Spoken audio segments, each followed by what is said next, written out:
আল্লাহ যখন এই পৃথিবী সৃষ্টি করলেন, পৃথিবীর মধ্যে ভাইব্রেশন হচ্ছিল, কাঁপাকাঁপি, কাঁপছিল পৃথিবী। আল্লাহ পৃথিবীর কাঁপাকাঁপি বন্ধ করার জন্য এই পেরেকের মতো পাহাড়গুলোকে পৃথিবীতে ঠুকে দিলেন, কাঁপাকাঁপি বন্ধ হয়ে গেল। এই দৃশ্য দেখে ফেরেশতারা বলে, ইয়া রাব হাল মিন খালকিকা আশাদ্দু আলাল জিবাল, আল্লাহ পাহাড়ের এত শক্তি, পৃথিবী কাঁপতেছিল, পাহাড় আপনি ঠুকে দিলেন, পৃথিবীর কাঁপাকাঁপি বন্ধ হয়ে গেল। আপনার সৃষ্টির মধ্যে পাহাড়ের চেয়ে শক্তিশালী কিছু আছে? আল্লাহ বললেন আছে। সেটা কি? আল হাদিদ। আল্লাহ বললেন সেটা লোহা, কারণ লোহা দিয়ে পাহাড় কাটা যায়, ঠিক কিনা? লোহার কথা শুনে ফেরেশতারা অবাক, লোহা পাহাড়ের চেয়ে শক্তিশালী? ফেরেশতারা প্রশ্ন করলো, ইয়া রাব্বি হাল মিন খালকিকা আশাদ্দু মিনাল হাদিদ, তাহলে আপনার সৃষ্টির মধ্যে লোহার চেয়ে শক্তিশালী কিছু আছে? আল্লাহ বললেন আছে। কি সেটা? আন্নার, আগুন। কারণ আগুন লোহাকে কি করে? গলিয়ে ফেলে।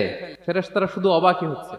ফেরেশতারা বলে আগুনের চেয়ে শক্তিশালী কিছু আছে? আল্লাহ বলে আছে, আলমা, পানি। কারণ আগুনে দাউ দাউ করে জ্বলে ওঠা আগুনের মধ্যে পানি দিলে আগুন অস্তিত্ব হারায়।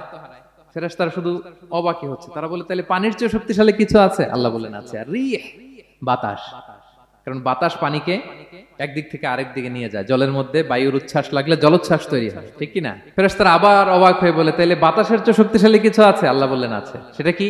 বলতেছে বনি আদম। ওই মানুষ শক্তিশালী যে গোপনে দান করে, এত গোপনে যে ডান হাত কি দান করলো, বাঁ হাত সেটা টের পায় না। পড়েন সুবহানাল্লাহ।